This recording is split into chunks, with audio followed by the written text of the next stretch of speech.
var så pisse tæt på vores fælles mål. Det vi altid havde drømt om, men ikke troede vi kunne få.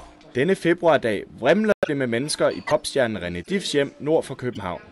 Der skydes musikvideo til den 44-årige Aquasangers første soloudspil. Min tanke med videoen har været at prøve at lave noget anderledes. Prøve at se, om man kunne sætte 2 skuespillere ind i det univers, som jeg har skrevet om, og så lave en historie. Filmcrew, assistenter og selvfølgelig musikvideoens 2 hovedpersoner, Robert Hansen og Julie Ølgaard, yder sit til, at René Diffs første single kan præsenteres på behørig vis.